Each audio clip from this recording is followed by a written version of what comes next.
Welcome to this third lesson on accounting for preference shares in groups of companies. In this lesson, we continue looking at examples of how to account for an investment in preference shares when the parent has an investment in both ordinary and preference shares. Let us begin by recapping this very important slide. Remember, how a parent accounts for an investment in preference shares is to a large extent determined by the rights attached to those shares. Where a preference shareholder has the right to the repayment of their nominal investment in the event of liquidation, the acquirer must value this investment at fair value. Where the preference shareholders have a right to proportionate share in the net assets of a company in the case of liquidation, the acquirer has an option to either measure at fair value or at the proportionate share of net assets. In the previous lesson, we examined the scenario where a subsidiary has preference shares in issue, but there is no investment in these shares by the parent. In this example, we will look at the scenario where the subsidiary has preference shares in issue and the parent has an investment in both ordinary and preference shares. As soon as we see a second class of shares, such as preference shares, being mentioned in a scenario, we should immediately be looking out for information as to the rights attached to these shares, because we know these rights will determine how the acquirer will measure reserves in the analysis of owner's equity. Here we find in that information, preference shares have a preferential right to their dividend payment and will receive a proportionate share of the net assets available for distribution upon liquidation of the acquiree. Let's quickly check our understanding of what that means. It means that if for whatever reason S Limited goes bankrupt and is liquidated, remember, liquidation is the sale of assets and liabilities upon ending a business venture in order to pay back creditors and shareholders, preference shareholders will receive a repayment of their initial investment in proportion to that which they have invested, and not necessarily the full return of the initial 25,000 Rand investment. Now that we know the rights attached to the preference shares, we also know that IFRS 3 states that in this instance, the acquirer has the option to measure proportionately or at fair value.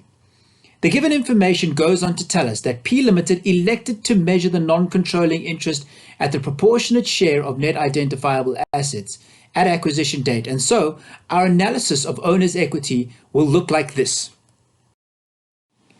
At acquisition, of the 50,000 Rand worth of preference shares in issue, 50% or 25,000 Rand were owned by P Limited. Since acquisition, specifically during the current year, the cumulative 8% preference dividend will have accrued to preference shareholders. We need to show this as attributable to the preference shareholders and then show that it has been paid to them. The 4,000 Rand preference dividend is calculated by taking the total preference shares in issue, 50,000 Rand, and multiplying this by 8%. Remember, we still need to prepare the ordinary shareholders analysis. For each class of equity, there must be an analysis. The calculations are the same as you would have applied in previous modules. However, now we need to remove the preference share dividend from the profits available to ordinary shareholders. Preference shareholders have a preferential right to their dividend, and so we remove this dividend from the profits available for distribution to ordinary shareholders as such. Example 6.22 illustrates a similar scenario, but this time, instead of electing to measure NCI at the proportionate share of net assets, P Limited elects to measure at fair value. The process is the same for the preparation of the analysis for preference shares, except that we start by populating our analysis with the given fair value for NCI, and then we work our way backwards to calculate the equity represented by goodwill. As with the previous example, we still need to calculate the preference share dividends attributable to the preference shareholders. In this case, the total outstanding value of 30,000 Rand multiplied by the 7% stipulated in the given information. This 2,100 Rand must then be removed from the ordinary shareholder profits in their analysis of owner's equity. Here we see the ordinary shareholders analysis of owner's equity. Remember, P Limited elected to measure NCI at fair value. So we start by populating our total at acquisition reserves with the given 12,000 Rand. Finally, we need to remove the preference share dividend attributable to preference shareholders from the profits attributable to ordinary shareholders, and of course, split this amount between P Limited and NCI. At this point, it's important to note that we cannot simply stop at the completion of the required analysis of owner's equity. The analysis is merely a calculation tool to facilitate the final output for us as accountants. This final output are the financial statements.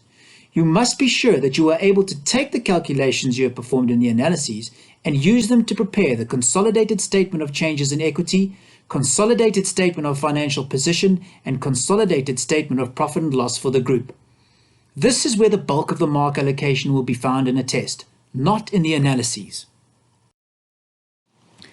Here we see the consolidated statement of changes in equity for the current example. In the calculations, we see just how many of the amounts are derived directly from the analysis of owner's equity for ordinary and preference shareholders. Take the time to ensure you are able to prepare the statement of changes in equity and that you understand where the relevant amounts come from. Be sure that you are comfortable with the preparation of a group statement of financial position for a group of companies where the subsidiary has more than one class of owner's equity. Again, many of these amounts will come from the analyses you have prepared. Finally, note the layout of the group statement of profit and loss. Once again, the analysis of owner's equity is critical, but it is not the final step.